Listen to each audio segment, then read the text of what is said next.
Here comes Hell Week. Act as if what you do makes a difference. It does. Quote by William James. Welcome to Hell Week. For the next 7 days, every act you commit will most definitely make a difference.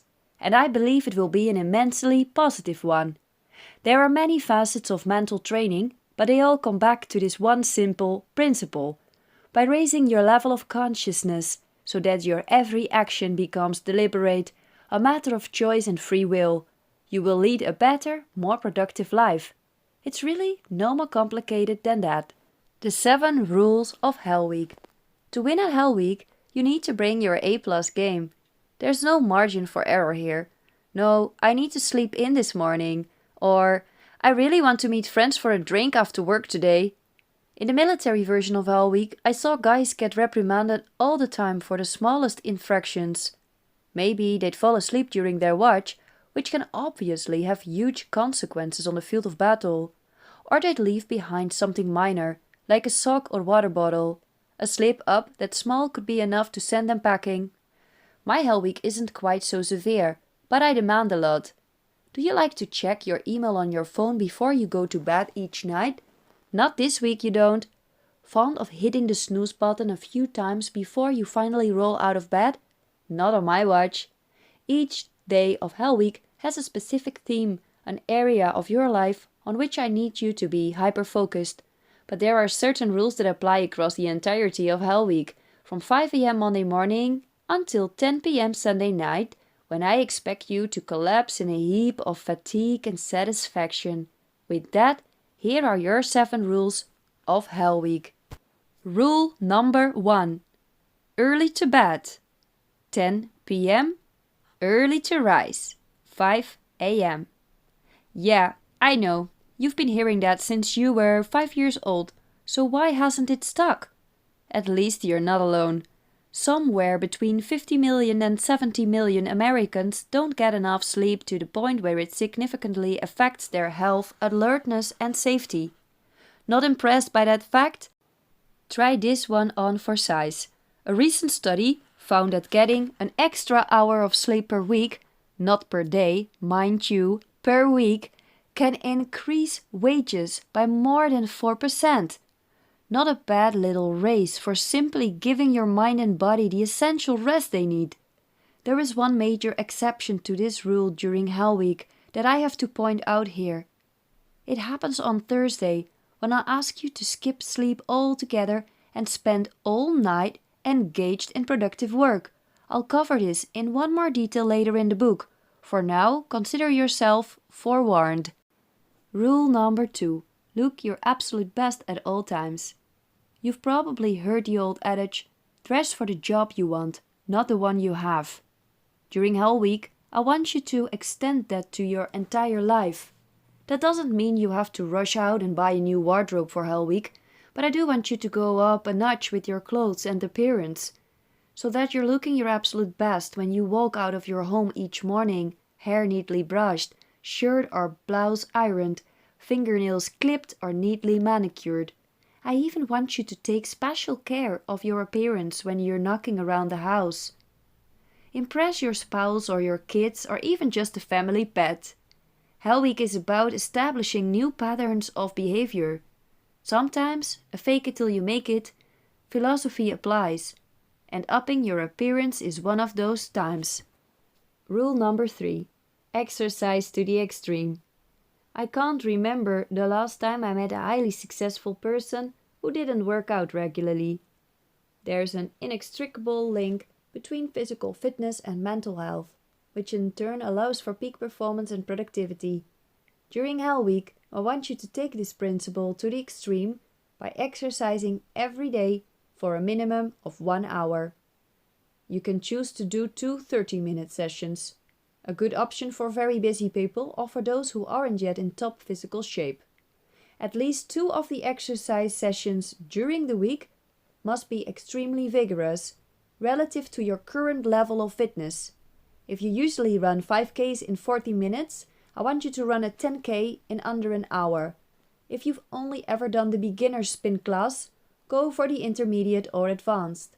Hell Week is all about pushing your limits. as much as your health and doctor permit, and physical activity is one of the best opportunities to do so. Rule number 4. Stick to a healthy diet. Along with sleep and exercise, a healthy diet forms the three-legged stool that's essential for a sound mind and body. I want you to forget the traditional 3 squares per day model and instead eat more frequently throughout the day, say 5 smaller meals, 2 of which should be snacks. I don't like to get too prescriptive with the actual menu planning, since people often have dietary restrictions or strong preferences for certain types of foods. But generally speaking, I have clients stock up on easy-to-prepare items, including eggs, fruits and vegetables, nuts, granola, yogurt and grains. There is no shortage of advice out there on creating a healthful diet. The important thing is that you do it. Of course, all kinds of junk food, including potato chips, soft drinks and chocolate, are strictly forbidden during Hell Week. I also insist that you don't use alcohol. These are big sacrifices for people, and that's exactly the point. Rule number 5. Take charge of your digital life. Smartphones and tablet computers were supposed to simplify life. But for many of us, they've resulted in digital overload. It's just not possible to keep up with so many information streams, from email to your Twitter feed to your friends on Facebook, and still be productive in the areas that matter, namely work and personal relationships with family and friends. Hell Week will force you to break the harmful digital habits that have likely crept into your life in recent years. This will require several measures. First, you will not use social media in any personal form during work hours. I realize that many people's jobs now require them to be on Twitter and Facebook. If that includes you, I need you to be disciplined and not take a detour into your old college friend's Instagram page. Last but not least, you will not watch television during Hell Week. Don't worry, your favorite show will be there a week from now. Though I hope any tendency to binge watch will be gone, or at least greatly reduced. Rule number 6. Get hyper-focused. If you work in an office, you have a natural separation between work and home life. But technology has done a lot to blur the line. Per rule number 5, think about how many times you check your Facebook page at the office or your work email at home. In fact, this rule has a lot to do with managing digital distractions, but it goes even further. During Hell Week, I need you to make a conscious effort to make work only about work. Text messages, phone calls, and emails to friends during office hours, whatever those may be for you, are forbidden. Conversely, when you walk through the door at the end of the day, you need to be 100% focused on your home life. If you have a family, give them your undivided attention. If an evening workout is part of the routine, pour yourself into that. Your goal is to make it to about 9 p.m., when it's time to get into bed with something to read, preparing your mind and body for a solid night's sleep. Rule number 7. Step up your game. This is the most amorphous of the 7 rules, but it's also the most important, which is why I like to end with it. Hell Week is a test of your will and mental fortitude. You've got to be in it all the way. I've had clients give me less, and in every case, the return was less than it could have been. Those Hell Weekers who do go all out, without exception, come away from the experience with a renewed focus and direction. So what exactly does staying the course involve? I'll return to the theme throughout this book, but it boils down to the following principles. Hard work. Whether you're completing an important assignment at work or simply folding the laundry, I need you to tackle every task with purpose and resolve. Dedication. As a follow-up to hard work, I also need you to see every task through. Modern life makes it very easy to slip into a start and stop rhythm, where you end up getting very little done. Even if it means taking on fewer projects, the ones you do commit to this week must be completed. Proactivity. Don't wait for things to happen to you. Be the agent of change. Maybe there's an important conversation that you and your spouse or partner have been putting off, or you and your colleagues have been batting around a new idea at work. Take charge of the situation and see that the idea finally comes to fruition and reaches the right people. This is the week to get it done. Positivity. You will stay pleasant, positive, and solution-oriented at all times. When we think of a hard-working, take-charge person, he or she often looks like a real ball-buster. It doesn't have to be like that. You can be hyper-productive and still treat people with decency and respect. Focus. I need you to be aware and conscientious of everything you do this week. Pay particular attention to the role you're playing in different situations. There are times to talk and there are times to listen. There are times to lead and there are times to follow. Be conscious of which role is required of you in any current moment and embrace it. It's a lot to take in, I know. Following every rule will not be easy, and that's precisely the point. Remember the words that opened this book. You can take a lot more than you think, but you need to push yourself to that limit. In a sense, we have it easier in the military, in that we have our commanding officers barking orders and forcing us to carry on. For you, that motivation must come from within. But I know you can do it, and while I won't be there in the flesh, my words are here to guide and inspire you. Okay, it's go time! Monday. Harnessing the force of habit. Hell Week begins with an intense meditation on habits. Because, as Aristotle thought, we are what we repeatedly do. Within minutes of meeting a person, I can identify their defining habits, good and bad. If it's a scheduled appointment, the person who arrives on time is likely in the habit of being punctual, while the one who turns up late is probably tardy a lot. A firm handshake and direct eye contact are habits that help form a positive first impression compared with a limp shake and averted gaze. Then there's physical appearance. I can tell not only if a person exercises regularly, but also whether they do so for strength, endurance, or some combination of the two. Hygiene is yet another manifestation. Carefully manicured nails and sparkling teeth are signs of someone who is in the habit of caring for his or her appearance. We are indeed what we repeatedly do. Aristotle's teaching goes on to posit that excellence, then, is not an act but a habit. You don't hear that quote cited as often, but I think it contains the real wisdom within the Aristotelian idea, and it's the reason again that Hell Week opens with a thorough review of the habits that redefine your life. Habits regulate behavior, determine priorities, dictate choices, and they do all this without your full awareness. That's the point Aristotle was making. One doesn't achieve excellence by making the decision in his or her mind to do so, and then following through with it.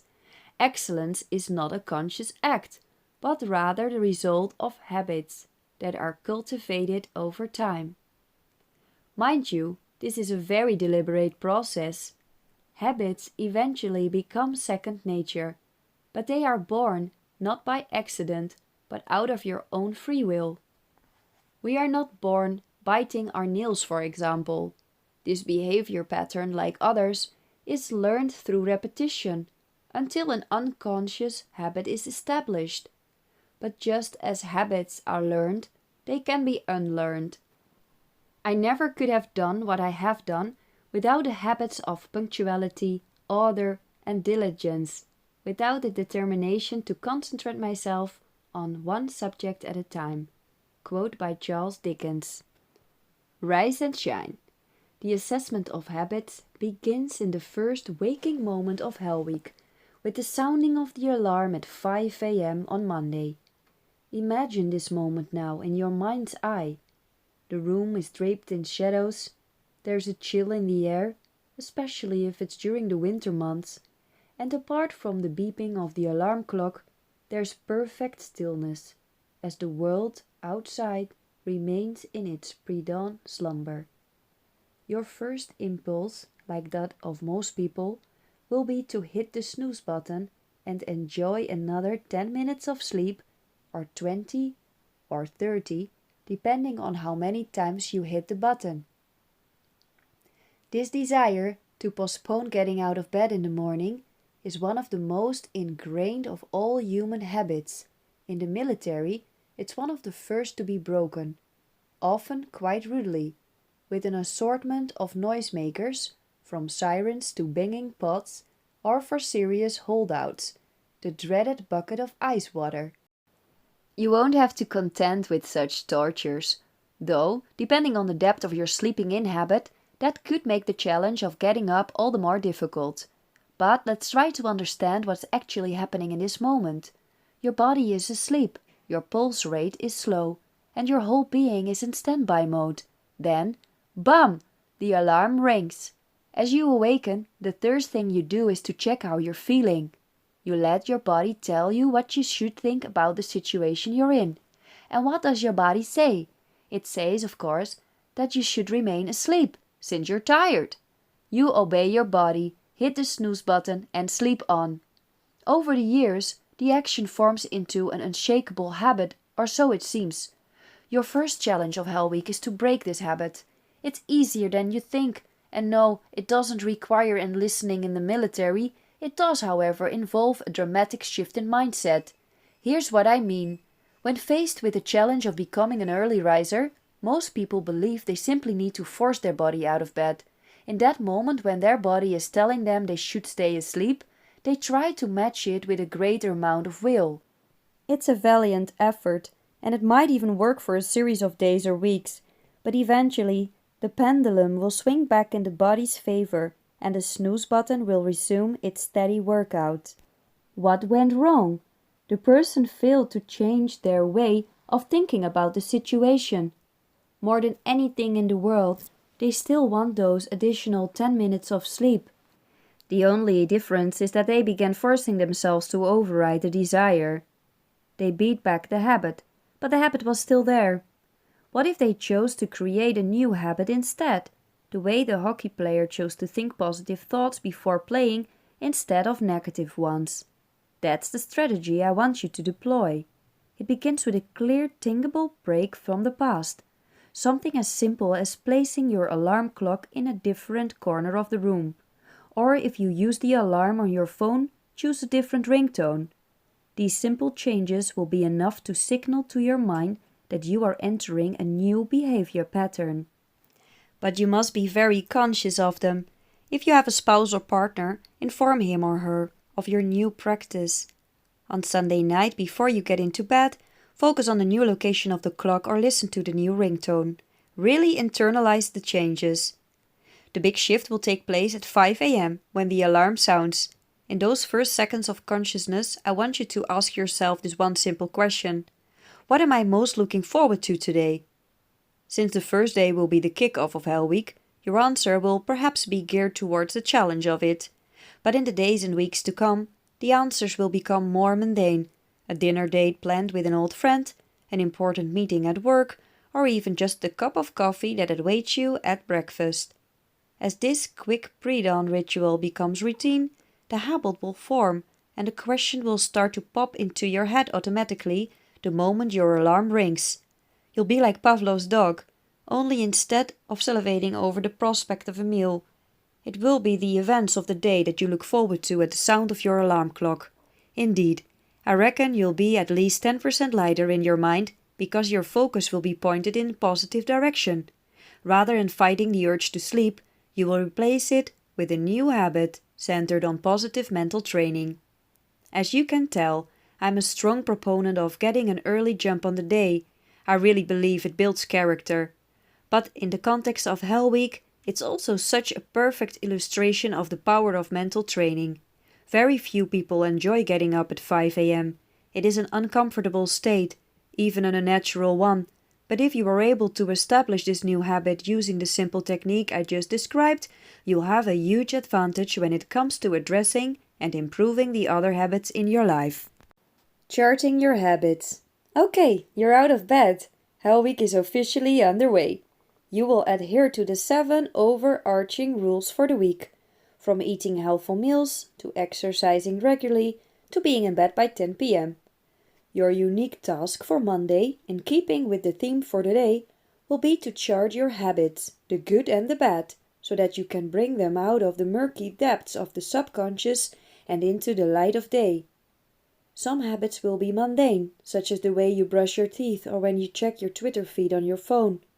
Others will be more mental, like what you say to yourself before going into a meeting or how you react to unforeseen obstacles. To begin, I simply want you to make a note of each habit as it enters your consciousness. Don't worry about assigning valuations at this stage. Just get as many habits down on paper or the computer screen as you can. Here's a list of questions that I've compiled over the years based on interactions with clients over their positive and negative habits. Do you like to sing in the shower? Do you floss your teeth after brushing? Do you pluck your eyebrows and check the hair in your nostrils and ears? Do you apply makeup the same way each day? Do you put out your outfits the night before? Do you iron your clothes? Do you skip breakfast? Do you walk with upright posture or are you prone to stooped shoulders? Do you leave your dirty dishes in the sink? Do you make your bed each morning? Do you greet colleagues on your way into work? Do you plan your day or do you take things as they come? Do you take action when you feel yourself starting to get fed up or tired? Do you have a limp handshake? Do you often forget the name of the persons you're greeting? Do your eyes wander when you meet new people? Do you use social media for personal reasons during the working day? Do you listen sufficiently in conversations and meetings? Do you see the people around you? Do you get to work on assignments immediately or do you postpone them? Do you eat snacks to keep your energy levels high? Do you ask for help when you need it? Do you work hard and effectively? Do you ignore emails or forget to respond? Do you listen to podcasts or audiobooks in the car? Do you listen closely to your children? Asking yourself these questions should help bring many of your habits from the subconscious realm up to the surface. I also want you to solicit feedback from people in your life, using the skills you develop during the feedback phase of your HELLWEEK preparation. Ask your spouse, close friend, and work colleagues what habits they observe in you. Be sure to get perspectives from all spheres of your life, and remember, you're not allowed to argue any of the points you hear. If a colleague tells you that you often seem checked out in meetings or that you have a habit of talking over people, I want you to nod and smile. Chart the response without objection and move on to your next interview. The same goes if your kids say your hair is a mess on weekends and you're constantly checking email on your phone instead of listening when they talk or ask you for things. If your spouse tells you you're a noisy eater, accept the feedback without protest and note it in your chart. Hopefully there will be some positive responses in there as well. Chances are you won't be able to get to everyone in a single day. Likewise, it may be later in the week or month, or even year, that other habits appear to you. That's perfectly fine. As I've said, HELLWEEK is merely the beginning of the journey. By the end of Monday, however, you should have a pretty good list of habits. The next step in the process is to evaluate them. Find a quiet hour, perhaps after work, but before you reach home, where you can review the habits in full and put them in 2 piles, the good and the bad. Some will be obvious. Texting while driving? Definitely a bad habit. Responding promptly to emails? Clearly a good one. Other habits may require a little more analysis. For example, many of my clients are women who struggle with what's known in Norway as the clever girl syndrome. It's basically an extreme form of perfectionism in which they hold themselves up to the highest standard in all spheres of their life, including work, family, and friends. On the surface, striving for excellence may not seem like such a bad thing, but these women, and I see plenty of clever boys too, end up losing the ability to distinguish between what actually has to be perfect and what simply needs to be good enough. Eventually, they end up running themselves into the ground. Clever girl syndrome belongs in the negative habit pile, even though at first glance it might look like a positive. Once you've sorted through all your habits, dividing them into 2 piles, you can begin the process of reinforcing the positive habits and replacing the negative ones. Obviously, this doesn't happen overnight, but you will officially begin the process on the Monday of Hell Week. Keep in mind that habits are not instinctive. They are acquired through repetition. Now that you've identified the negative habits in your life, you're in a position to unlearn them. The work of the mental trainer often dwells on the importance of small, everyday details and how making even slight improvements can lead to enormous positive change. Top athletes have to think like this all the time, because they are already so good at what they do. It's only in the details that they still have room for improvement. Habits and details are really 2 sides of the same coin. Many habits are difficult to change, but if you succeed, your life will be measurably better. Hell Week hastens this process by turning extra focus onto your habits and by working in a targeted way on altering them. I believe you will achieve real progress in 1 week. You will establish momentum in the process, and you realize that change doesn't cost as much as you thought or feared. The second half of a man's life is made up of nothing but the habits he has acquired during the first half. Quote of Fyodor Dostoevsky. Doing the work. I talked a lot about emotions in the planning section of this book, specifically about the positive role emotions play in determining our actions. The feel-good factor, or godfølelse as we call it in Norway, looms large in the formation of positive habits. A key goal of Hell Week is to create a support system that will enable you to develop habits of excellence. Remember Aristotle, excellence is not an act, but a habit. So how will you actually go about changing your habits? It starts by listening to your feelings. That can be a tough sell for some people, especially hypermasculine types who don't put a lot of stock in emotions. But trust me when I say that feelings are essential to mental training, and they're one of the best tools in your arsenal for changing habits.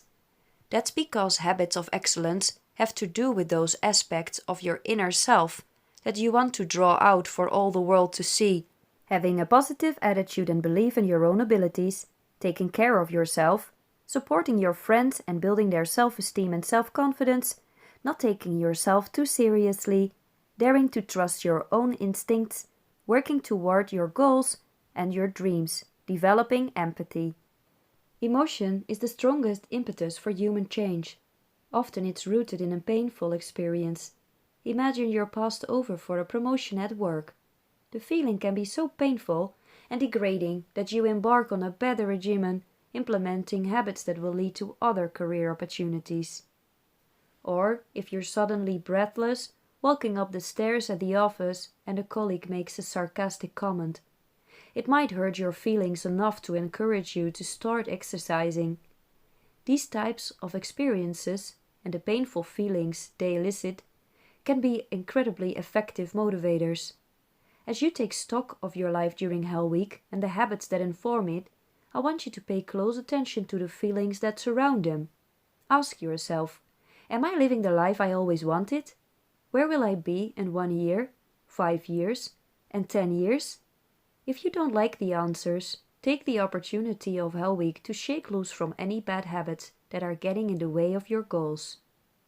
The second technique for changing habits is less about emotion and more about sheer determination. If you can't summon up any of the deep feelings needed for immediate change, you'll have to take the long route, making small adjustments that ultimately lead to transformation. I'll call this the 1-minute plan. Let's say that you want to exercise more, but can't find the motivation. You haven't had the snide comment from a coworker as you struggle up the stairs or a grave health report from your doctor. 1 minute can be enough to get you on the path. Think about it. For just 1 minute out of the 1440 minutes in a 24-hour period, you will devote yourself to exercise. How many push-ups can you manage in that time? How many stairs can you climb?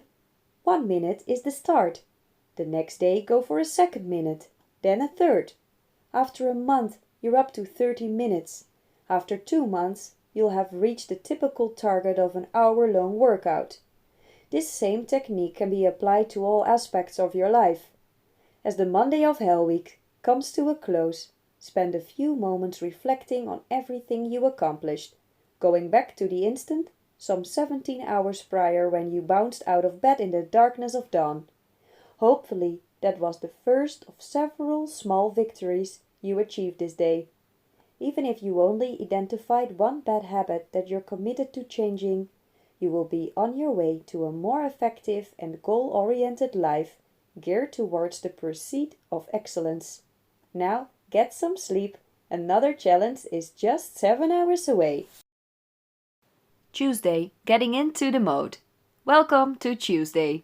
Monday was given to a full assessment of your existing habits. Day number 2 of Hell Week is all about developing a new habit, the one I call getting into the mode.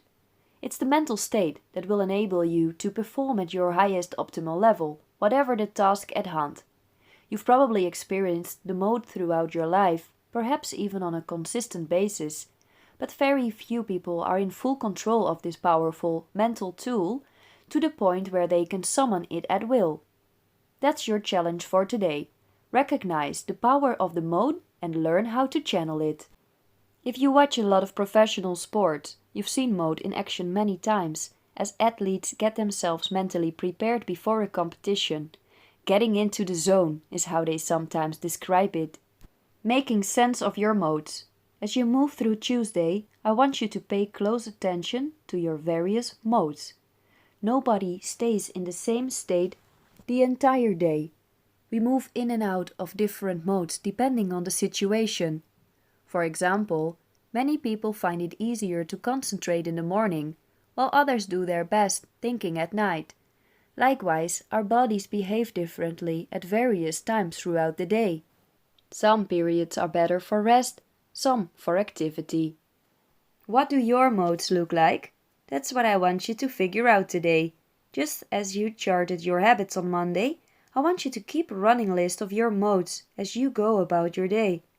It should end up being a shorter list, since people typically have more habits than modes.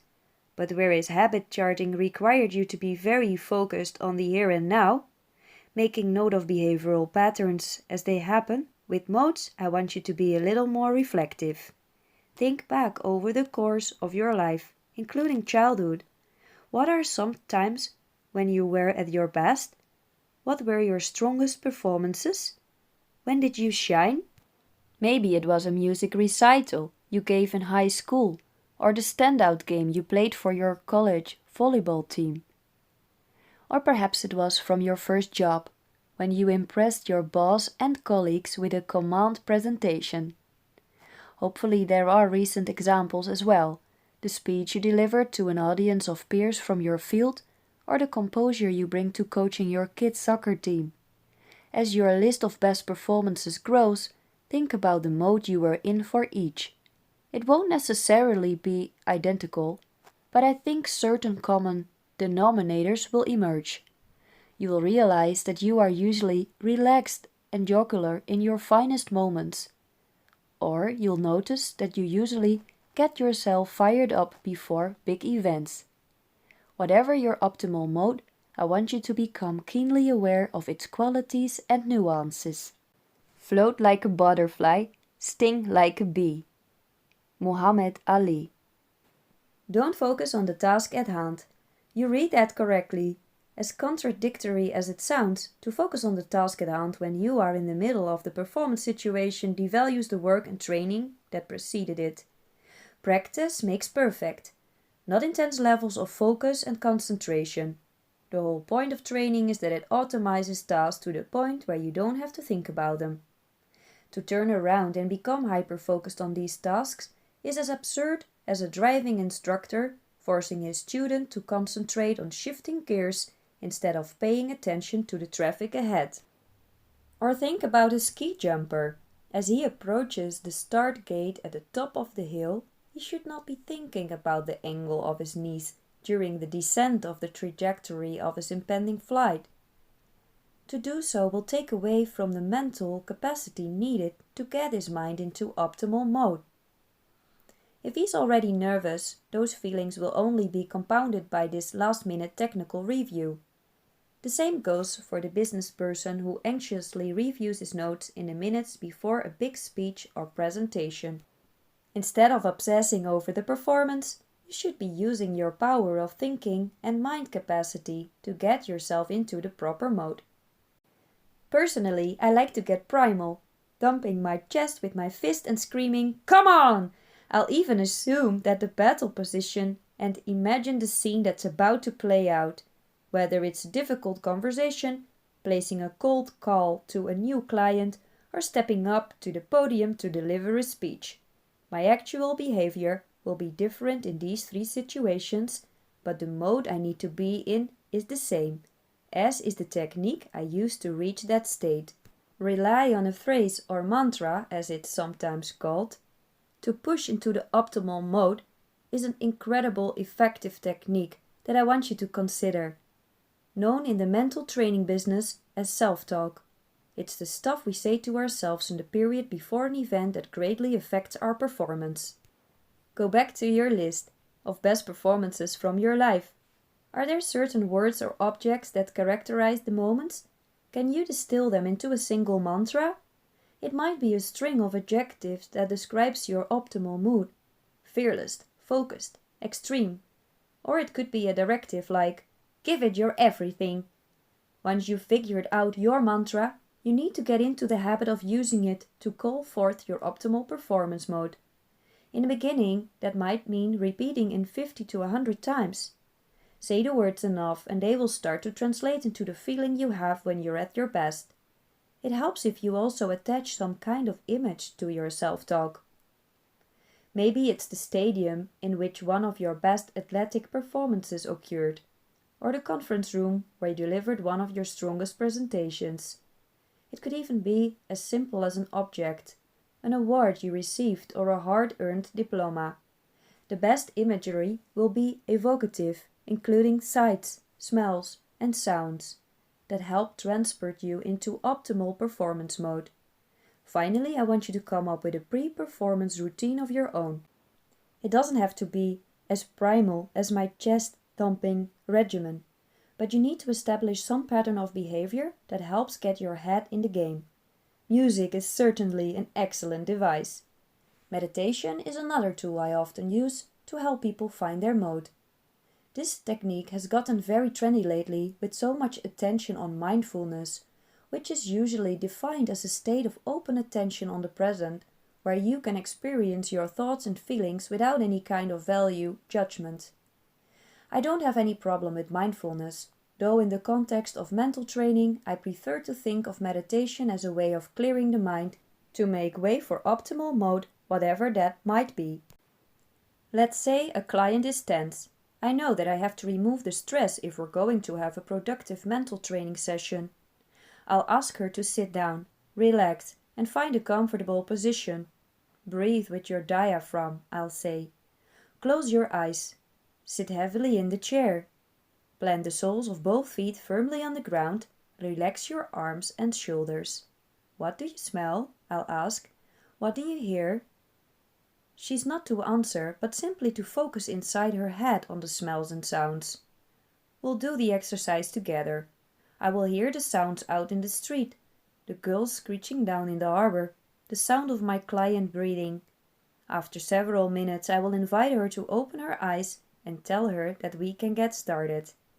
We'll come back to meditation later in HELLWEEK. Try to do a similar exercise yourself. Think back to a place where you felt completely quiet and relaxed. Find that place in your thoughts. Use all your senses and be there. The process takes only 3 to 4 minutes. When you open your eyes again, your mind will be clear. And when saying your mantra or self-talk, you may be able to transition right into performance mode. Learning to change modes. I've spent a lot of time talking about your optimal mode because it's the most important mode to mental training and the one you'll reach for in high-pressure situations. But it's important to understand the natural rhythm of modes. My clients from the business world often make this mistake. I once worked with an executive at a software development firm. She was in a high-powered role that required her to be in basically non-stop meetings. Some were with her direct reports, some with fellow senior leaders, and some with potential new business partners. How do you prepare for these different meetings? I asked during one of our sessions. She explained that she'd review who was going to be in the meetings, the key points she wanted to cover, and questions that might come up. Those are all important preparations, though they didn't answer my question. But how did you get yourself prepared mentally for these different meetings? I asked. What is your energy level? What is your attitude going in? What expectations do you set for yourself? I don't know how to answer that, she said. I am who I am. I don't change from one meeting to the next. I like to be constant and predictable. It was a perfectly reasonable response, one that a lot of people would probably relate to. And yet it's a wrong approach, because it fails to take into account the variability of modes. It's simply not possible to live your entire life in optimal performance mode. You need to shift gears throughout the day. Just like a car engine, you can't run in fifth gear forever. Many people don't recognize this. They stay in high gear for too long and burn out.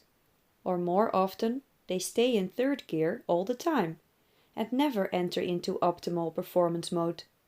Neither approach offers any kind of path to excellence. Proper planning is the way to effectively manage your modes. You need to know when it's time to kick into high gear and when it's better to coast. Going back to my client, the various meetings in her calendar clearly called for different modes. She didn't need to be in high gear when she was getting routine updates from her staff.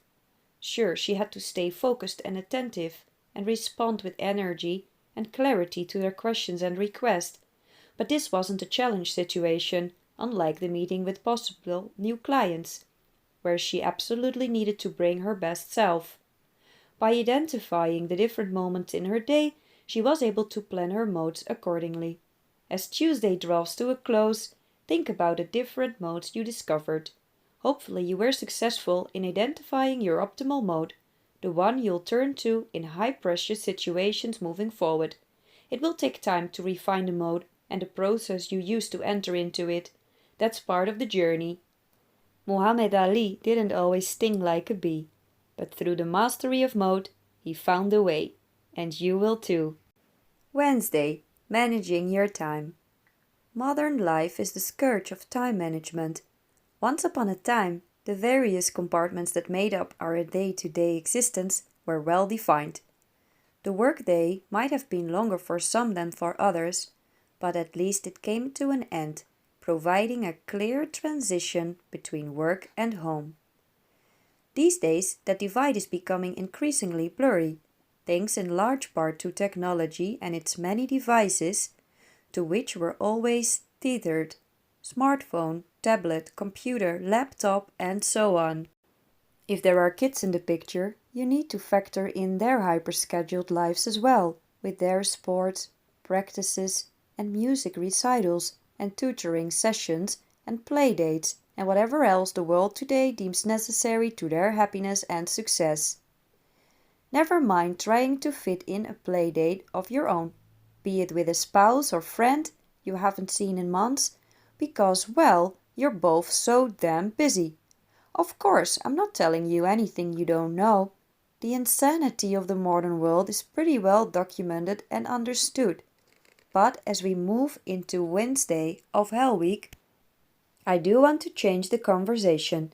I find it to be a little bit defeatist to suggest that the so-called time squeeze is simply a fact of the modern world in which we live, so we'd better get used to it.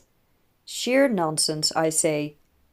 It's entirely possible to thrive in your career and still experience regular moments of peace, calm, and all the important feel-good factor. You can be a capable top manager and a good mother to your children. You can be a committed entrepreneur and have a vibrant social life. You can be a high-powered hedge fund manager as well as a warm, loving, and attentive father. You can even be ill or unemployed or experiencing real hardship and still feel that you're spending your days wisely and productively. I say this with total certainty because I have witnessed each of those scenarios firsthand during the course of my work as a mental trainer. Like most people, my clients professed to being lousy at managing their time. It manifested in different ways. Some talked about the fact that they were constantly running late or missing appointments altogether. Others faulted their forgetfulness or their inability to prioritize. And there were those who admitted to a general loss of control. What struck me was the sense of determinism that they all seemed to share. I've always been absent-minded, they'd say. Or, my mother is late all the time, so it clearly runs in the family. Believing that bad time management was simply something they had to live with, they'd all gone to incredible lengths to overcompensate, to pretty remarkable effect in many cases. It didn't necessarily make my job as a mental trainer easier, since it seemed to support the argument that modern life is built on chaos, and you just have to learn to deal with it, as they were doing. Let me stop there and ask if any of this sounds familiar to you. My guess is you're doing well, superbly even, in some aspects of your life. Maybe you're succeeding in your career, or raising happy, productive children, or maintaining peak physical condition, or enjoying a rich social life. But I'll wager that you're having trouble excelling in every area of your life. There are shortcomings somewhere, and you've accepted them as inevitable, in part because this is the view of modern life that's presented in the media. You can't have it all. The pundits and columnists and talk shows hosts all insist, so be happy with what you have. This is sheer nonsense, and starting today, you're going to understand why. Hitting the pause button.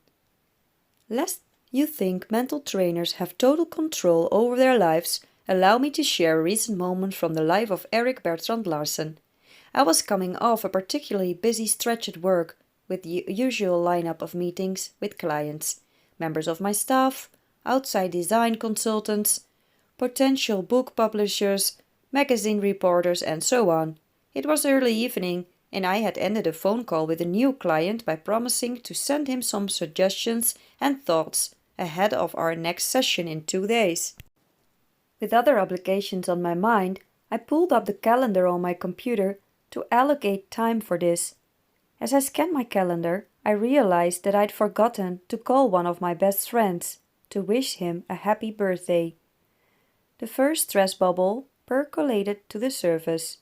In the next moment, I became aware, again, of just how slow our home internet service had become. Another stress bubble. I realized I'd forgotten to call the cable company about it. Finally, my calendar loaded, only to reveal that the next 2 days were more or less completely booked. Bubble, bubble. I'd have to work in the evening, something I promised I wouldn't do that week. Just then my wife called out my name.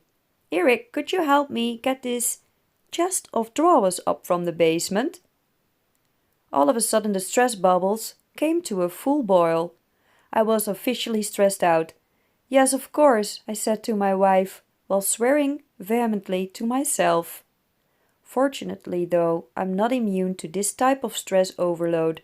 I've discovered the secret to bringing it under control. It simply involves hitting the pause button. That's what I did in that moment. I took a deep breath and committed to putting in writing everything that I had to get done. The list included tasks that were front and center, from calling the broadband provider to carrying the chest of drawers. and it included tasks that were further off, like planning a boys' weekend with my sons and developing a new business strategy for my company. When you're feeling stressed out, making a comprehensive to-do list can feel like one more task on the pile. It's important to take a longer view and understand that hitting the pause button and regaining control is an essential part of time management. We had an expression in the military: if you're in doubt, you're no longer in doubt. It applied to extreme life or death situations. For example, during paratrooper exercises. If you have jumped out of an airplane and you discover a small tear in your parachute or several lines cut off, that should be enough for you to reach for your reserve. There shouldn't be any doubt about it. You need to bring that same level of awareness to your stress tolerance, because you never know what's going to send that first stress bubble to the surface. If there's any doubt that you can take on another assignment at work or social engagement or favor for a friend, you need to hit the pause button. Mind you, this doesn't necessarily mean you won't be able to do the tasks, but the simple act of writing stuff down is usually enough to bring your stress levels into check. The key is in not spending time, but in investing it. Stephen R. Covey. The power of positive planning.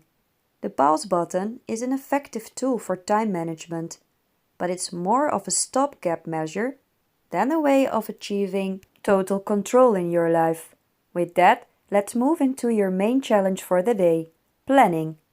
Admittedly, that's a pretty tall order for a single day's work, especially since you still have your job to go to and exercise sessions to do and all the other demands of Hell Week. You will, however, start a process today that will put you on the path toward becoming a master planner, the benefits of which can't be overstated. It's true, I am a huge proponent of planning.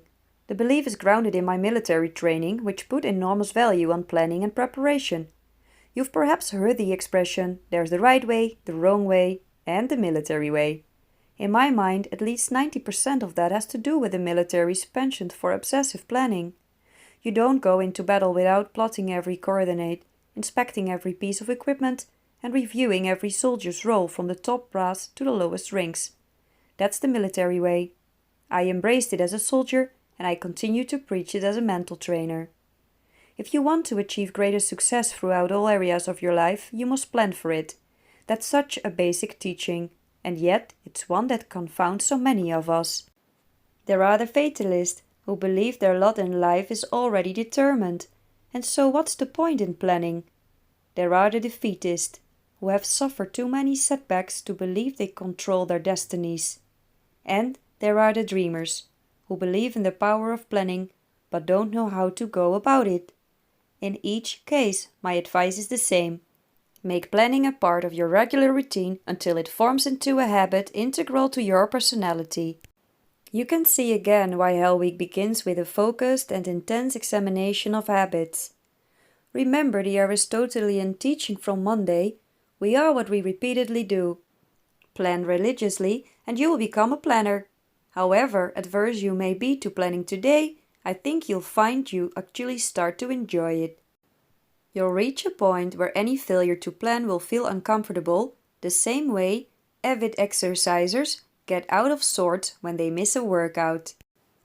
Plans are nothing, planning is everything. Dwight D. Eisenhower. Smart planning, the long and the short of it. Standing before the mountain that is your life can provoke feelings of vertigo in even the most orderly individuals. If you've never been one to plan, the experience can be downright terrifying. Take a deep breath. It's not as daunting as it seems. The secret I've found is to start with long-term goals and progressively bring them closer to the present day. To do this, I have clients divide their planning strategy into 4 discrete phases: annual, monthly, weekly, and daily. This is the process I want you to begin today, getting through as much of the agenda as possible. Even if you only get so far as creating your calendar and plugging in a few goals, that will be a major step forward. I'm not too prescriptive with clients about what form the calendar should take. The more digitally minded use the calendar software on the computer, others buy a Filofax or other personal organizer, and some use nothing more sophisticated than a sheet of loose leaf paper divided into 4 quadrants. Whichever system you devise, the important thing is that it remains a living dynamic calendar that you refer to and update constantly. The yearly plan. Here's your 30,000-foot view of the year to come, including major milestones you want to achieve and events that are either already planned or are at the top of your wish list. It's important to include both personal and professional goals in the yearly plan. So many of my clients tell me that they wish they had more time for their marriage, family, and friends. This is the moment to make those relationships a priority.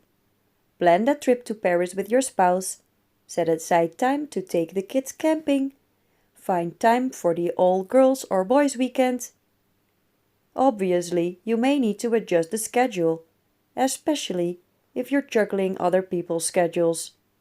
But the simple act of writing down these plans will make them a reality, as opposed to the alternative where they linger in the back of your mind, constantly feeding those feelings of guilt we all have when we neglect the important relationships in our lives.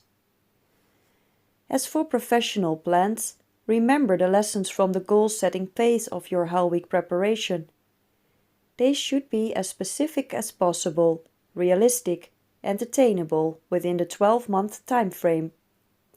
But I always want you to dare to dream.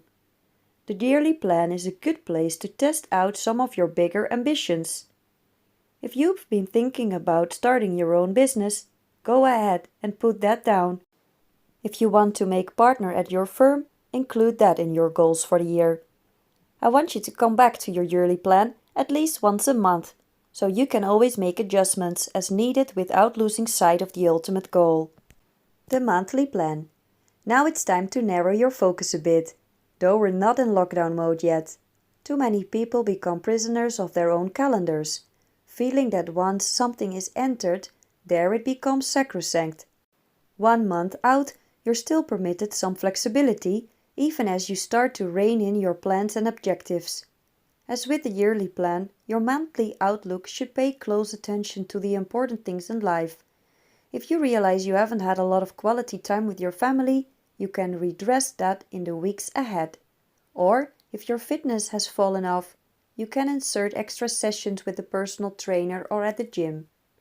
If you're in a relationship, it's a good idea to share your monthly calendar with your partner. One last thing. It's critical to include time for planning on the monthly planner. I repeat, it's critical to include time for planning on the monthly planner.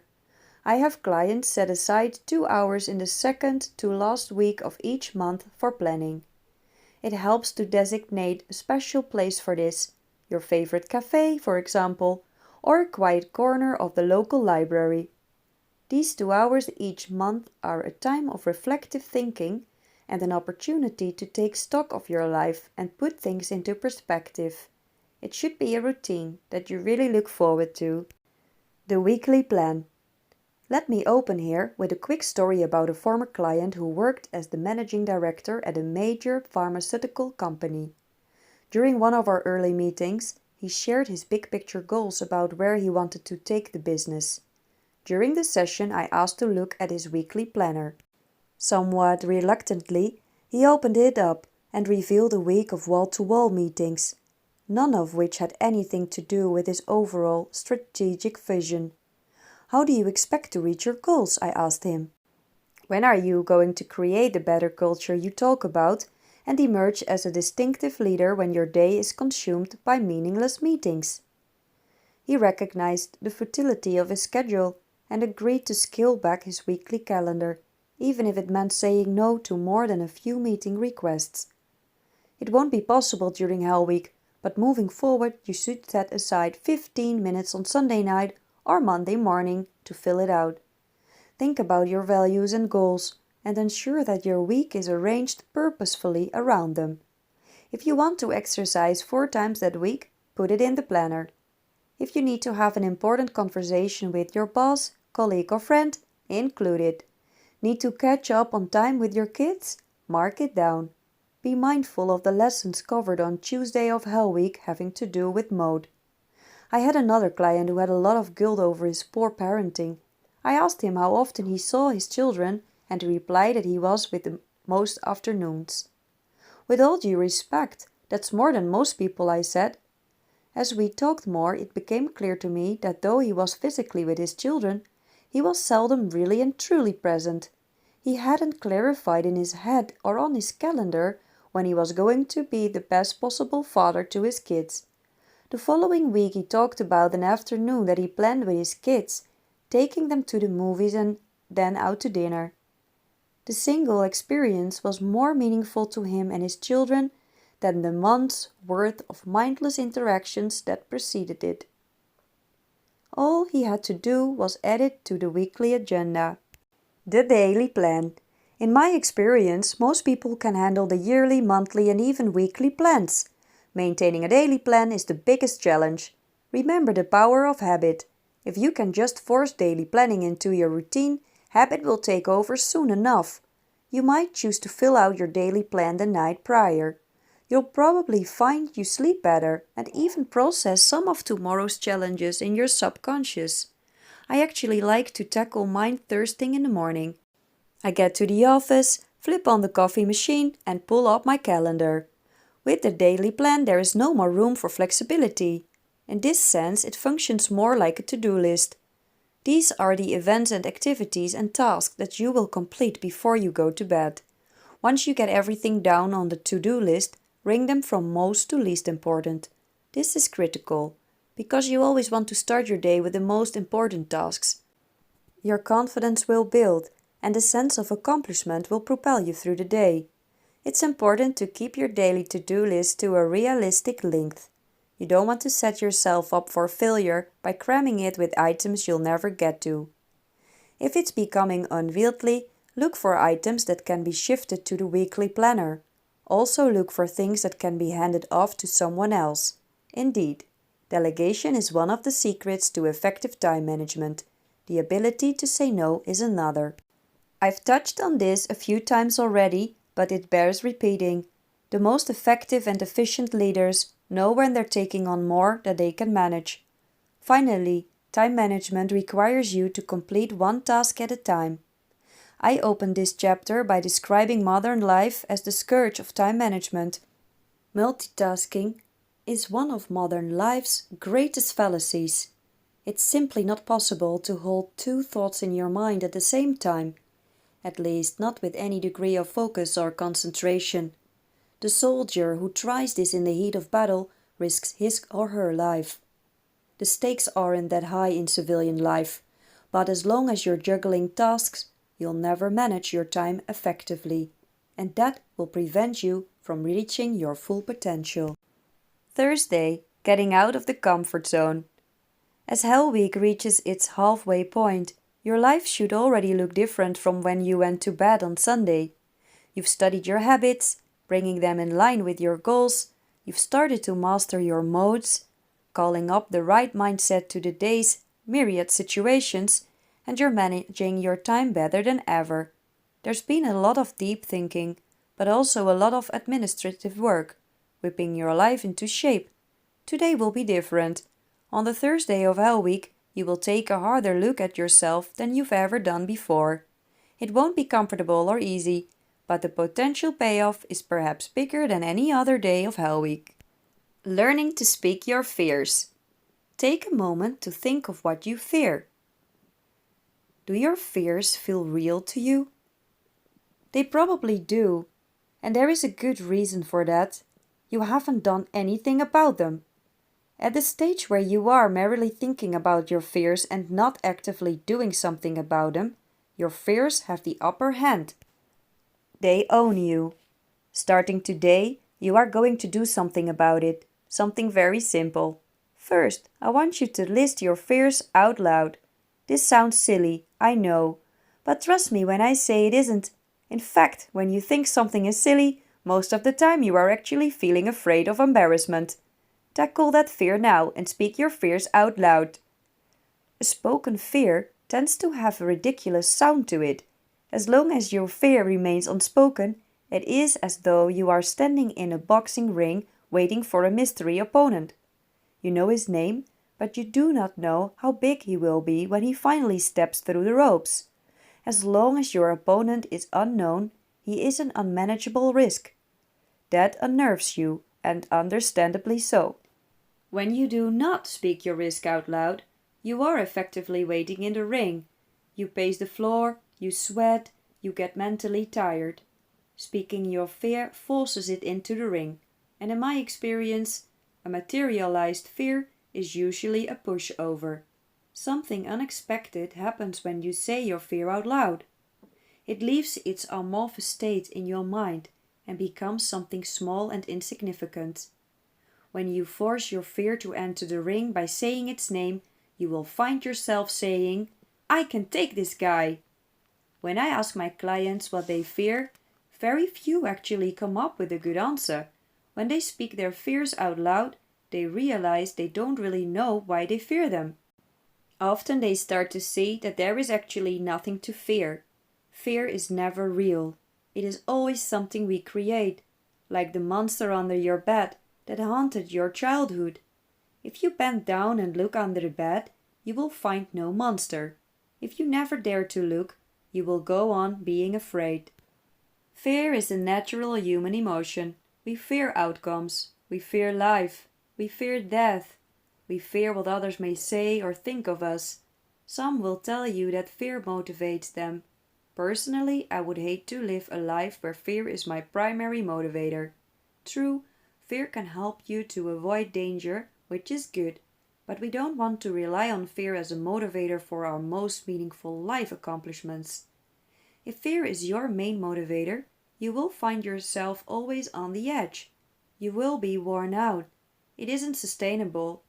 When people, such as climbers, tell me that they rely on an element of fear, I think they are probably referring to their reaction to fear, which is adrenaline.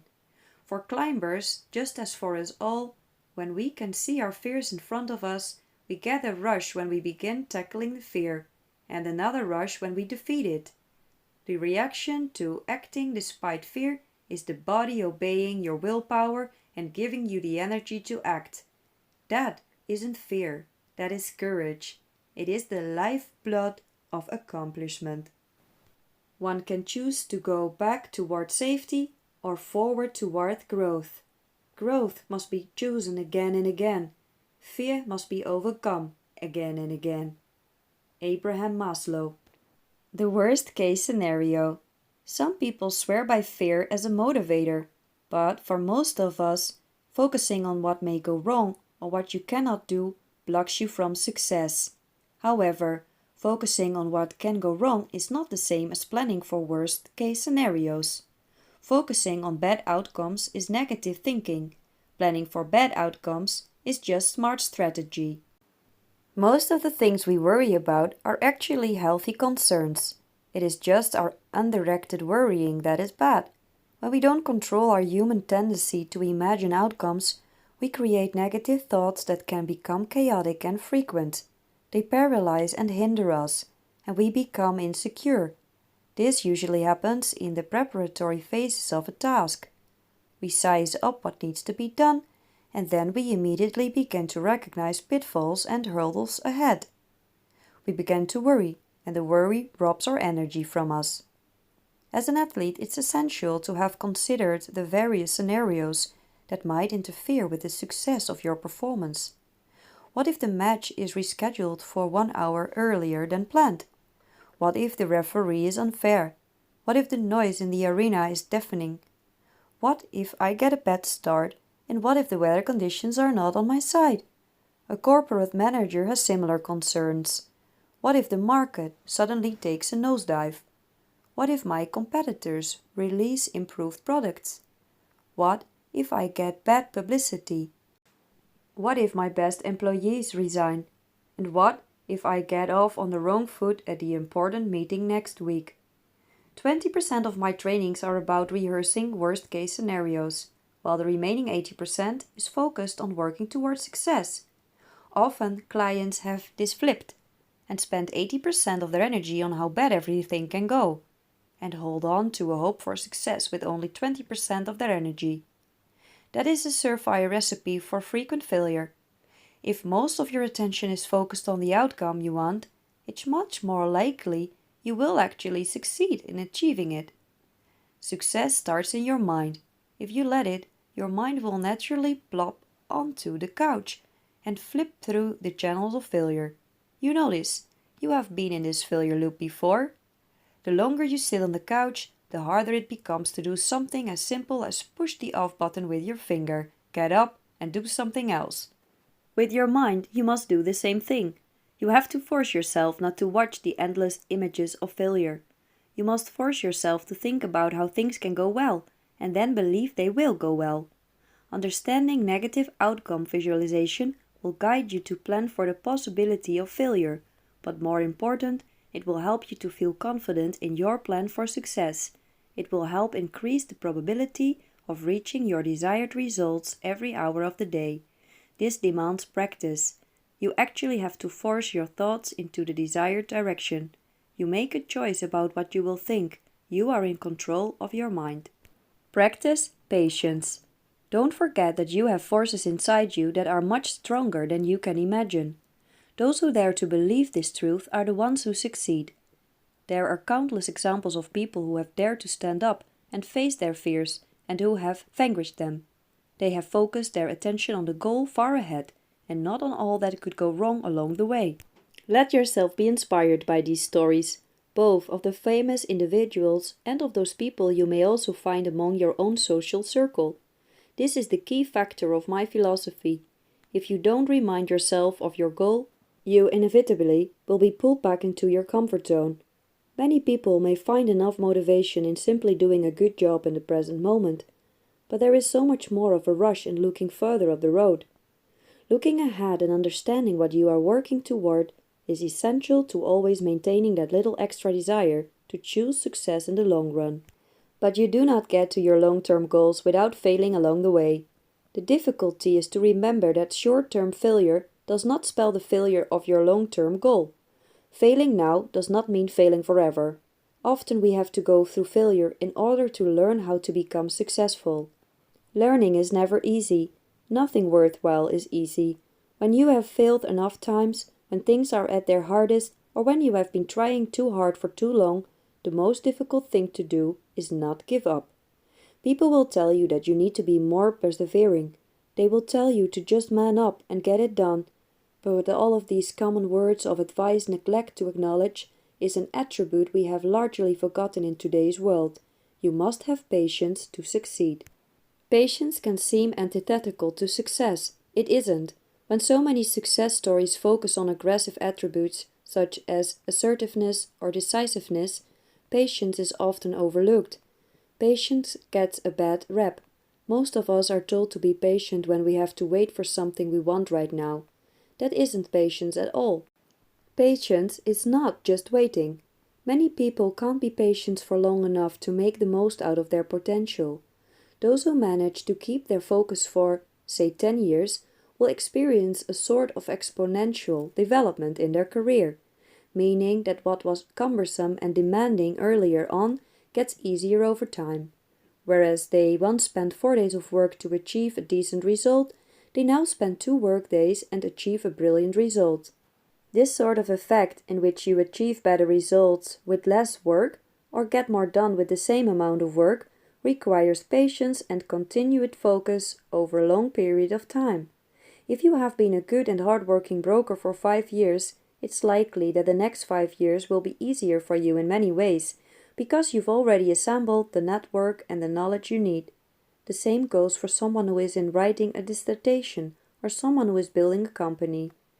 After a certain amount of time, you start to see connections and can make use of synergies that make any subsequent work both simpler and more enjoyable. When I studied to earn a master's degree in economics and business, I experienced the last year of my studies as much more rewarding and enjoyable than the first. Many of the very rich have made their fortunes after the age of 50. Maybe you will be able to reap the fruits of all of your competence only during the very last years of your career. In that case, your patience will be rewarded. because a good many give up along the way. As you are reading this, you might be thinking that you can't wait. You want success now. Success begins now. It is not something that suddenly comes and goes. It is a lifestyle that can pay off with great financial reward, if you live it well enough. Patience begins now as well. It isn't something you use here and there. Patience is living successfully one day at a time, giving it your all again and again, until your all becomes bigger and better. Both success and patience are slow burners. If you practice both starting today, you will find that competitors cannot keep up with your speed, and you will stand out with a unique expertise owned over time. The capacity for long-term thinking and for delayed gratification can be hugely valuable in all areas of life. The sleepless night. Without a doubt, the Thursday all-nighter is the component of Hell Week that inspires the most doubt in people. Sleep is the great solace in so many lives, a blissful reprieve from the energy-sapping chaos of the modern world. Why on earth would anyone want to deny him or herself, even just for a night? Of course, that's exactly the point. Foregoing sleep is the ultimate departure from our comfort zone. Before I go any further, let me stress that you should consider completing this challenge only if it won't put you or others in harm's way. If you operate heavy machinery for a living or have a long commute by car to work, the sleepless night isn't advisable. Or if you have a medical condition that's exacerbated by fatigue, skip the challenge. But for the average healthy adult, missing a single night's sleep shouldn't pose any danger. By the way, the most widely cited record for staying awake is 264 hours, attained by a 17-year-old high school student from California back in 1964. So, assuming it's safe for you to stay up all night, the next question is, can you do it? Your gut response is probably, no way. You need to get past that knee-jerk response and really ask yourself, can I do it? The answer is that you can. As with every aspect of Hell Week, you need to prepare.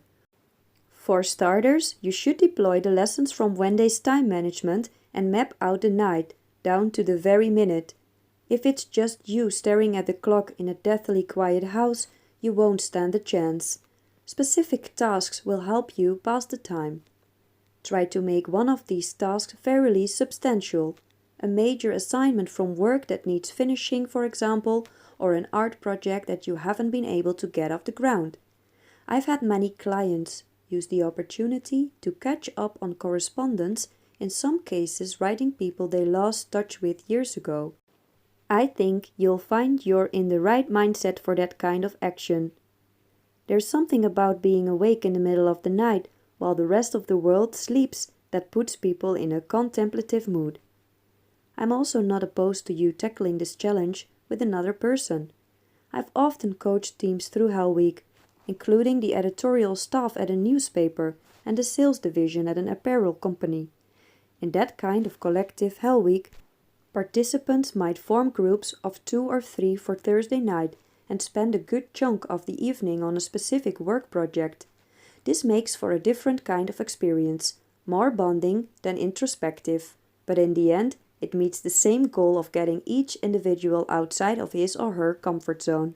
Friday, rest and restitution. At this point in the week, there should be no doubt in your mind about why this is called Hell Week. If you've done it right, it's been a tough week, maybe the toughest week you can remember. You should feel mentally and physically exhausted. You should also feel great, the satisfaction that comes with good, honest, hard work. You should also feel different, changed from who you were before you began. If you don't, it might simply be because you have not had the time to reflect over the week. Once you reflect, you will begin to realize how much your choice to pursue Hell Week has done for you. You have changed because you chose to. Exactly how you've changed is up to you. Only you can accurately determine how you are different, which is why you must listen to yourself. Reflection is something that you must take time for. It is a natural human process, but we tend to push it away a lot because it requires a certain level of peace and quiet to reflect properly. Peace and quiet is a precious commodity in today's world. Often, the only time we reflect during the day is right before we go to sleep. This is because your mind is not occupied with tasks and your body is inactive. You are lying still. All you can do is either fall asleep or think. And often that thinking turns into reflection. I probably don't need to tell you that late night reflection is usually not very healthy. You end up thinking about things that worry you. As a result, you don't sleep well. To avoid this, you need to set aside time to rest, so you can process your thoughts peacefully instead of restlessly. Friday is rest day. On Thursday I told you that you should only take the easy road in life when you have pushed yourself and deserve a reward. Friday is a kind of reward, but don't look at it as a day to waste. Everything about Friday is meaningful. Rest is not downtime. Rest can and should be a meaningful exercise, an exercise that augments the effects of more strenuous work. To begin your reflection period on Hell Week, I will make several suggestions. You are free to replace them with activities that help you relax better. The critical thing is that you rest with purpose. A fresh start. When you complete Thursday of Hell Week at 5 a.m. on Friday, having been up for a full 24 hours, I suggest you take a long hot shower, preferably finishing off with ice cold water for the last 10 to 20 seconds to jumpstart your system, and then eat a healthy breakfast. This morning you can drop exercise and postpone it until evening, but if you're really tired, it can be a good idea to exercise. Exercise wakes you up, it gives you energy more than it depletes it. So you have to make a tough decision. Exercise or no exercise, it's up to you. Remember, today you will have to go to work as usual and take part in all the activities you would normally participate in. The only difference between this Friday and other Fridays is that you haven't slept the night before, and so you need to be wide awake and grab any chances you get for brief and effective rest.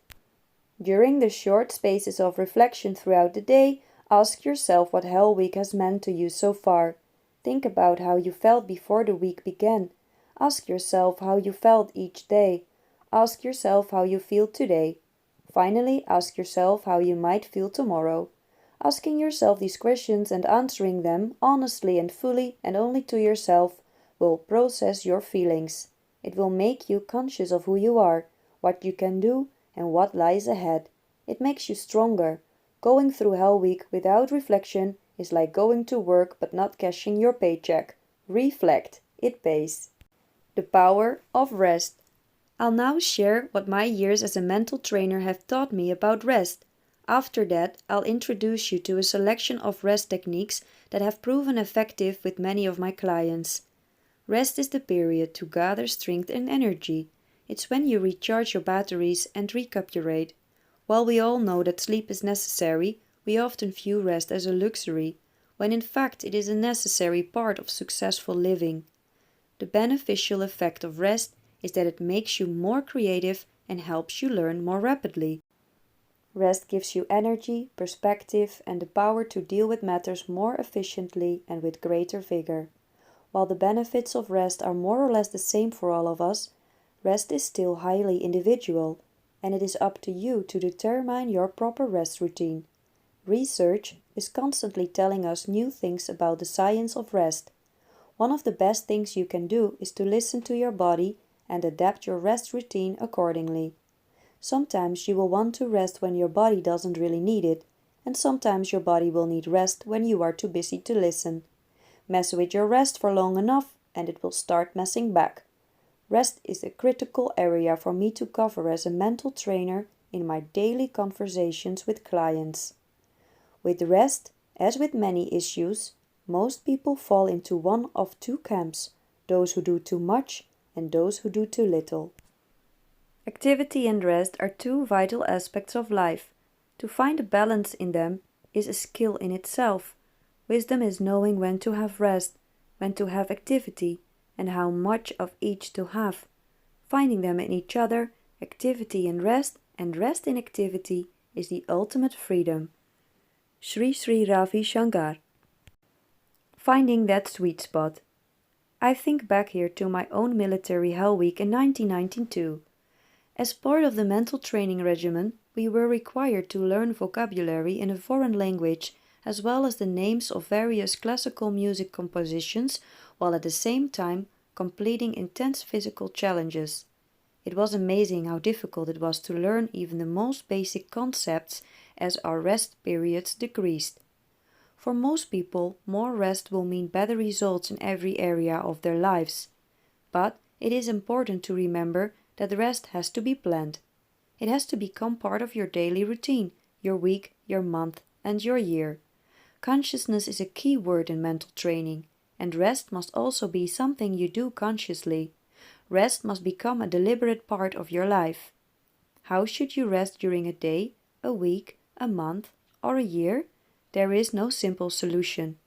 How long your vacations should be and how many weekends off you should take are things you have to discover for yourself.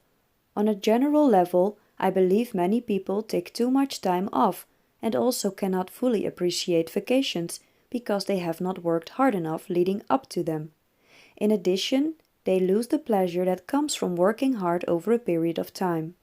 We should not just work with a restful vacation in mind, we should be consciously finding rest in the peace of mind hard work provides.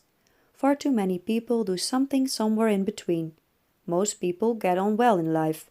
Most people perform well. Most people perform in their jobs passably well and find reasonable enjoyment in their vacations. Your challenge is to not be like most people. Your challenge is to do everything fully, work fully, rest fully. I believe from time to time in life you really need to step on the accelerator and at other times strive for an increased sense of calm and balance. As we have discussed, we must choose areas of focus to be effective. I believe that during a month you can spend a week focusing on your work and at other periods emphasize other values and activities. Think both long range and short term and cast your mind back to time management, mood, and focus. HELLWEEK should help you to discover where your limits lie. Considering these things should help you to discover how rest will accompany your work week and life goals. During HELLWEEK you must go to bed at 10 p.m. and get up at 5 a.m. This should be enough sleep. If in addition you build in different kinds of rest during the day, especially on HELLWEEK's Friday, you can quite easily be on your feet and working hard throughout the day. I think 7 to 8 hours is enough for most people with a fairly average day. During HELLWEEK you should fall asleep more rapidly because surfing online has to be kept to a minimum and TV of course is not allowed at all. The rest of variety. Rest exists in many forms. Beyond actual sleep, it can be meditation, a hot bath, time with loved ones, or even work. Yes, work can be a form of rest as well. Take a look at your to-do list. Find the item that is the hardest task on your list and imagine that you have begun working on it. You likely consider this your hardest task because you aren't quite sure how to solve it. It will require a lot of thinking, juggling, and patience. Now imagine that after making some headway in this task, you decide to spend some time knocking out some of your easier tasks. Look at the easiest task on your list. Imagine yourself leaving the difficult task and taking a break by working on the easy task. Doesn't that feel like a break to you? It can be a kind of rest to do something completely different. The key is that you cannot keep thinking about the previous task while working on the new one. If you do that, then you aren't resting, you are just wearing yourself thin. I'll give you an example. If you're one of the many people who have a job that starts at around 9 a.m. and finish your working day at around 5 p.m. or later, then usually you come home feeling exhausted. If your job is very involved, then it's not unusual to take work thoughts home with you. This is a huge mistake and should be avoided. It doesn't benefit you to be partly present at home and partly thinking about work. If you develop this deliberating habit, you will find that you are never fully anywhere.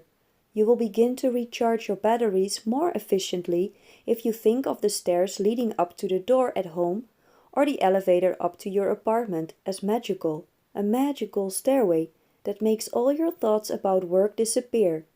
You switch off your cell phone on the way home, and it should remain switched off for at least an hour, because you want to wind down and recuperate when you come home.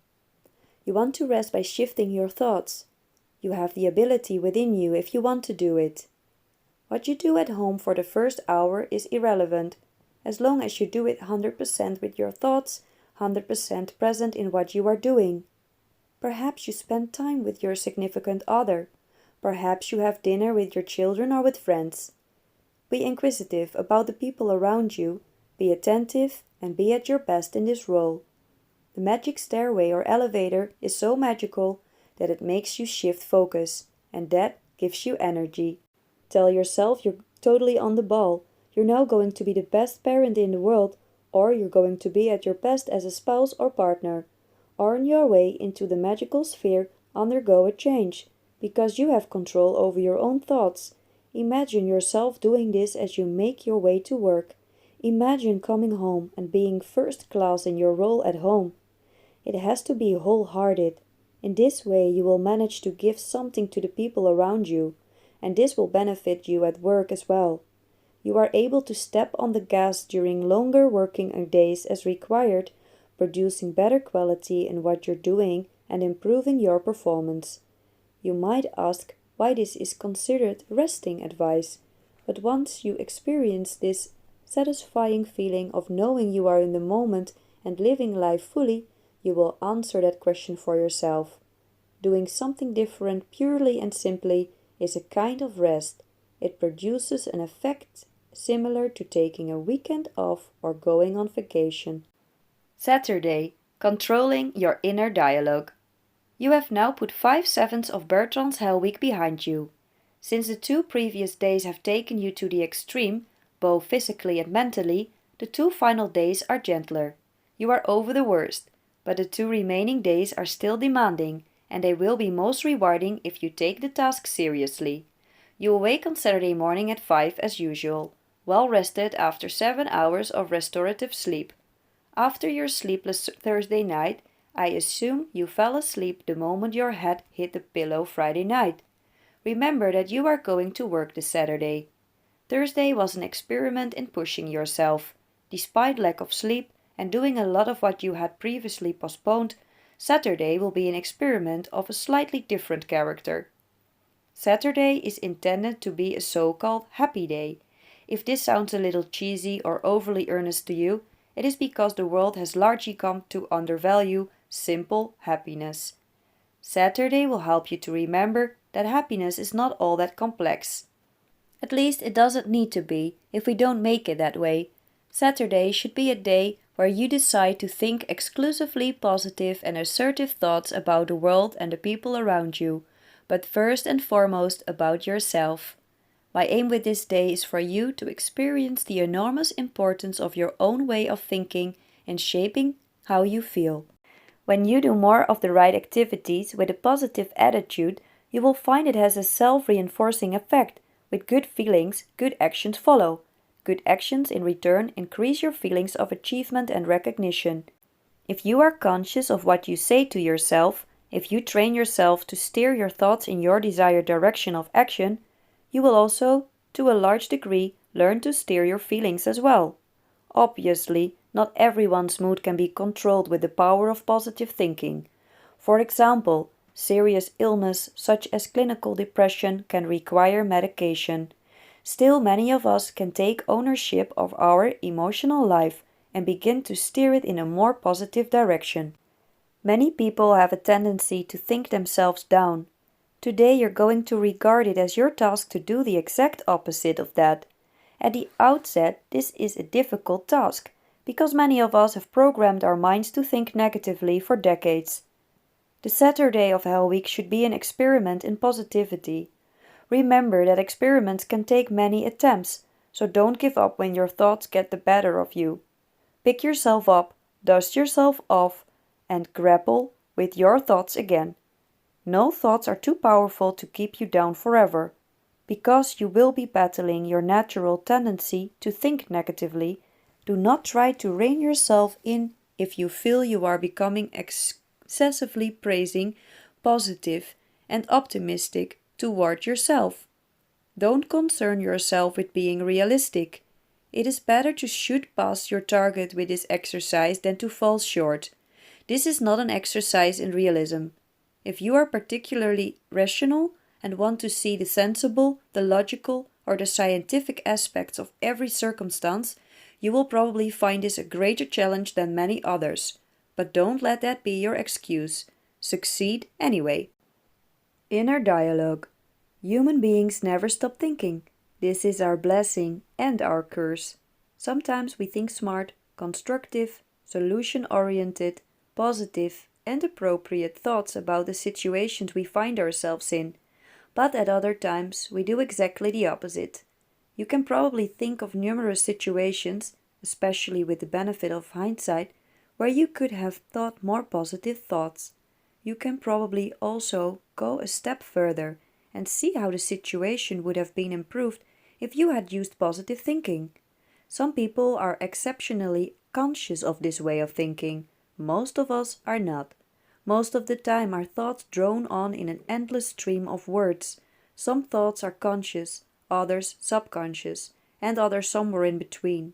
When we try to grasp the entirety of our thoughts, patterns, and imagine trying to control them, we can easily become intimidated.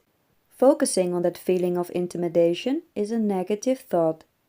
Recognizing it, but then telling yourself that you don't need to control everything, you only need to start somewhere and control some thoughts, is positive thinking.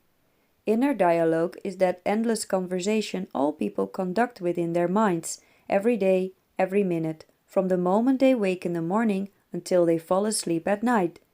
If you teach yourself to become more aware of this dialogue, to steer it and manipulate it, you will be able to improve your performance dramatically, and you will feel increased degrees of happiness more often.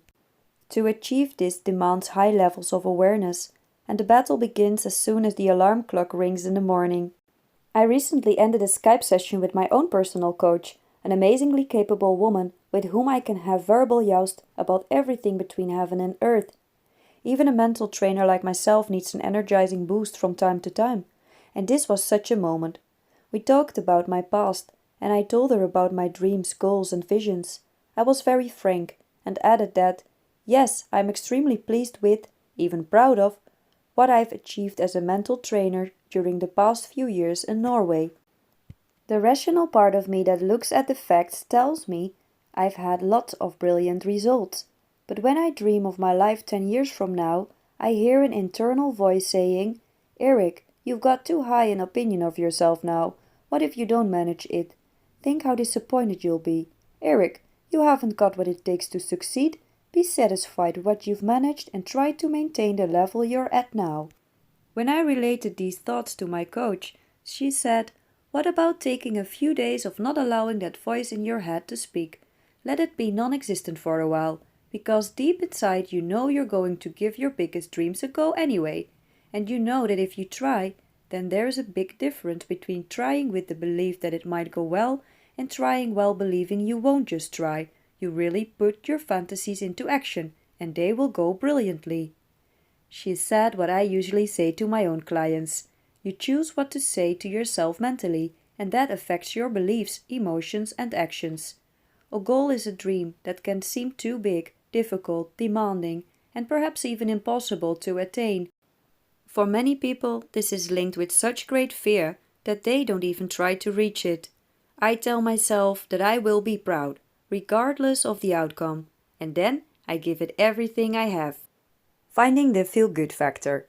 The feel-good factor I experience by believing that dreams and goals, great and small, are going to be fulfilled is just as all-encompassing as the feeling I get if I imagine things not going well. The battle between these two can be difficult and discouraging. Many people decide to just give up and allow themselves to be negative thinkers, losing out on a much higher level of success because of it. I experience the feel-good factor by thinking that in 10 years I will be thinking, yes, I did it, rather than thinking, it didn't work, but I'm so proud I gave it my best shot. But if I end up thinking the latter of the two, I will still be happy, because I tried, and I believed in myself. It's not necessarily the moment when you realize you've succeeded that's the most important. Tried but true, the journey is what counts. When my coach asked me to shut out my negative thoughts and then to observe what effect it had on me, I knew as she spoke that she was right. I knew it would be productive to block out my negative thoughts. If after my best efforts my negative thoughts still popped up, then I would quickly swap them with positive ones, such as, "It's going to be just fine." If you think often enough that everything's going to turn out well, then you eventually come to believe this so strongly that all doubt is removed. Yes, it's a form of conditioning, a type of programming, and maybe even a kind of brainwashing. But you are the one choosing to change. Nobody is making you do it. Wouldn't it be wonderful to go through life with a more positive and optimistic attitude? The thinking being. We are thinking, reflecting beings, and this is the very thing that distinguishes us from other species. We have the ability to judge, analyze, and think logically and precisely. We can use our imaginations. We can be creative and intuitive.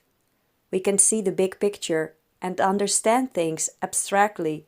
We can think in an array of different ways. We have the ability to look back in time as well as think of the present and the future. We are able to think rationally, find information, and remember precise facts that we have learned.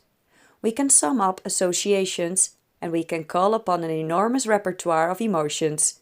We can understand connections. With all these faculties of thought, we have the ability to place our lives in perspective. Doing so in this context involves reflection. That ability is something only human beings possess. The majority of animals live only in the present moment. They have no inner dialogue. They don't reflect on their situation in the world, and they only exist here and now. Our thought world is so well developed that with a bit of luck and a lot of work, we can teach ourselves to control it. If we simply let our thoughts flow freely, we won't bring out our potential. Think about what limiting thoughts we often choose to think, a tendency that again affects not only the outcome, but how we actually feel about ourselves along the way. Word choice. The words you use also affect your feelings. Your feelings affect your behavior, and they in turn are crucial to whether you make a right or wrong decision. Words can provide equally powerful associations, as for example, images, sounds, or smells.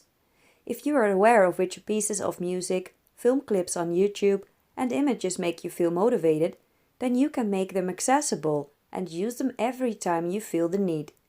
If you're aware of which people build you up and make you feel better, and make a point of spending more time with them, then that will have a positive effect. That's how it is with the language we use as well. A simple word can signify a little or a lot, but a word you speak aloud or say to yourself can be just what's required to adjust your mood slightly there and then. Words create associations. The verb to hope suggests that you are putting your trust in something other than yourself. To hope is to depend on some external factor to ensure things will go well. While hope can be a powerful emotion, it is also often a word we use as a shield from actually having to accept our own responsibility for an outcome. This kind of hoping means you are not sure. Hoping does not mean security and a conviction that you have what it takes to deliver. So using the word hope during your preparations means you are giving up before you get started. Immediately before a difficult moment you have prepared for, you have to switch hope with, "I'm absolutely positive. I'm secure because I have prepared. I'm feeling all systems go because..." If you add an extra dose of assertiveness to your state of mind, then the uncertainty associated with hope will be pushed aside. If you truly desire success in your life, you will make words work for you. After all, both negative and positive thoughts are composed of words, so why not choose the right ones and reap the benefit? Saturday of Hell Week deals with a lot of abstracts, I know. But they all boil down to one thing: taking charge of your inner dialogue and keeping it pointed in a positive direction. For one day, the negative voices will be banished and you will see life for all its brilliant possibilities. Sunday, putting life into perspective. I've always been a bit of a history buff, especially when it comes to the Roman Empire. Great characters, epic tales, and endless insights into human nature. As a mental trainer, I particularly like one custom from that epoch that has to do with the Latin expression memento mori, which translates into remember that you will die. According to Roman scholars, the ruling Senate would often celebrate army generals returning from a victorious raid with a triumphant parade. This event was considered the highest mark of honor, and no expense would be spared for the general and his men as they were led through street lines with cheering crowds. The general himself used to stand atop a gilded chariot, looking down on the teeming masses. There was always a slave behind him, holding the hallmark crown of laurels above the general's head as a sign of victory. The slave served another purpose, however. Every now and then, amid the cheers and roars, he would lean forward and whisper into the general's ear, "Memento mori." The words were a reminder that despite the general's great and heroic victory in battle, he was still a mortal being with limited time on earth. Today might be a day of celebration, but tomorrow he would have to return to battle and the pursuit of human excellence. Why am I sharing this story with you now? Because with the end of Hell Week in sight, I believe you've accomplished a major feat. You should certainly feel good about the accomplishment, like the Roman general riding high aboard his chariot. But the end of Hell Week must also be a period of reflection, and there's no better way to do this than by coming face to face with your own mortality. Think of me as the slave whispering into your ear. There are these two young fish swimming along, and they happen to meet an older fish swimming the other way, who nods at them and says, "Morning, boys, how's the water?" And the two young fish swim on for a bit, and then eventually one of them looks over at the other and goes, "What the hell is water?" David Foster Wallace. The motivation of mortality. As with Saturday, there is little in the way of an actual agenda for this final day of Hell Week. I still expect you to be up at 5 a.m. with the same eager approach for the day. Assuming you don't have a job to get to, you might plan a particularly rigorous workout, followed by extended quality time with family or friends. At some point in the day, however, you should definitely carve out some alone time, at least an hour, and preferably 2. During this time, you will put the events of the week and your life as a whole into perspective. Without dwelling too heavily on the mortality theme, I truly believe the finality of life is one of the greatest motivators we have at our disposal. I'll often ponder the fact that, like every other person on the planet, I shall one day die. I actually picture myself in the final moment, as time stops and everything comes to an end. Though I realize it could happen at any time, I do at least grant myself the best case scenario, one where I'm an old man lying on my deathbed with a lifetime of experiences behind me. I ask myself, am I proud of my life? Did I accomplish all that I hoped to accomplish? It might sound a little melodramatic, but there's nothing negative or ponderous to the fantasy. It's simply a way of imbuing life with a measure of urgency. I once read about an extremely wealthy Norwegian entrepreneur who supposedly keeps a clock on his computer that's counting down the days, hours, minutes, and seconds left in his life, assuming he lives the average lifespan. That certainly puts life into perspective. I've found that professional athletes are often good at this as well, given the very finite nature of their careers. Baseball players seldom play past the age of 40. Football players have even shorter runs, while gymnasts and swimmers might be done by the age of 20. These are the simple realities of their given sports, and it's an excellent motivation for them to be the best they can be while there's time left on the clock. It can be harder for the rest of us to put life into perspective. As a result, I often end up taking a very hard line with clients on this point. There was the 40-year-old advertising executive who was in a sort of professional paralysis, unable to make the changes needed to move his career and his life forward. "You can continue on this path for the next 2 decades, I told him. But unless you commit to real change, the only thing that will happen is that you'll get older. you'll turn 50 and feel the same way you do today. Then you'll turn 60 and feel the same.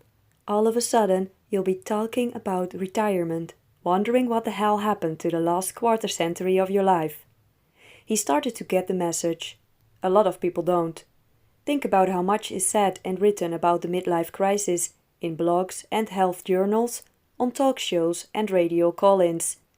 Some people laugh it off as a narcissistic construct of the Western world. But I think the crisis is real, and I think it happens not because we are afraid of death, but because we refuse to acknowledge its imminence. And so, as a first step toward putting your life into perspective, I want you to embrace mortality. Formalize your value system. The second task for Sunday, which I believe will bring your life into sharper perspective, is to clearly define your value system. When I meet a client for the first time, I ask a series of simple questions designed to draw this out. Who are you? How would your mother characterize you? How would your friends describe you? What relationships matter most in your life? What are you most proud of? The answers to these questions form a value system. If you've experienced illness, you will probably value health. If you grew up in poverty, wealth and security will likely define your value system. The value system you create will reinforce your behavior. If health is your main value, you will probably eat a healthy diet and exercise on a regular basis. If knowledge is a top value, you will probably become an avid reader and a believer in continuing education. As you define your value system, it's important to think about how it lines up with your goals. I once had a client who valued economic security above all else. He'd grown up in a single-parent household with a lot of hardship, including time spent in homeless shelters and living on the street. One of his dreams, he told me, was to start his own business. Though I thought his concept for the business was strong, it was in a very volatile industry. As you know, I'm a big proponent of risk, but in this particular instance, it worked so directly against my client's value system that I felt compelled to point out the fact to him. If on the other hand wealth had been the foundation of his value system, my advice would have been different. He recognized the dilemma and decided to redirect his goals so that they lined up more directly with his values. He still went on to own and operate a successful business, but he took longer with the launch and chose a lower risk industry. Remember, your values map your course in life. They tell you what to do, but also what not to do. At every turn, they'll let you ask yourself, is what I'm about to do in accordance with my values? If the answer is yes, you can go forward. If not, you need to rethink your motives. Look for role models and rivals. As a final step toward putting your life into perspective, I want you to spend some time thinking about people you admire and wish to emulate.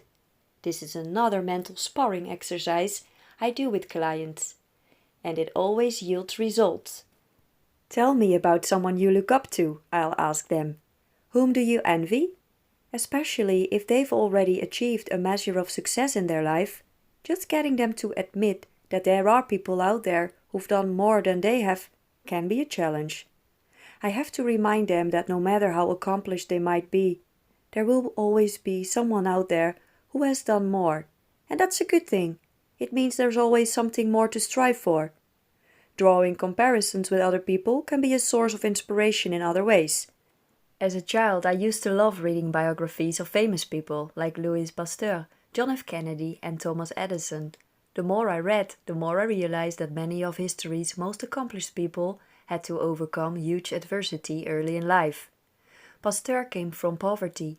Kennedy was beset by health problems from an early age. Edison was borderline deaf and by most accounts a dreadful student. These revelations encouraged me to rethink my own adversity. Instead of seeing my scrawny build as a source of weakness, it became a challenge. The isolation I experienced in school made me all the more curious about what makes people tick and come together. Who are the people you relate to most, whether actual contacts in your life, historical figures or modern-day notables?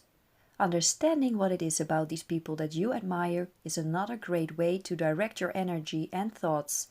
If there's someone from your industry or line of work who is separating herself from the pack, how has she done it? And what would it take to do the same? Along with facing your mortality and divining your value system, identifying role models and rivals will help put your life into perspective. Seeking perspective is an exercise that most people do only at certain times and under certain situations. On New Year's Day, perhaps, or at the start of a new decade in life. There's nothing wrong with that per se, except that the introspection is somewhat arbitrary. By instead making it a very deliberate end to your Hell Week, I promise you that the perspective you form will be far more meaningful. And it will provide a clear vision for the next vital stage of your life, which I call Life After Hell Week.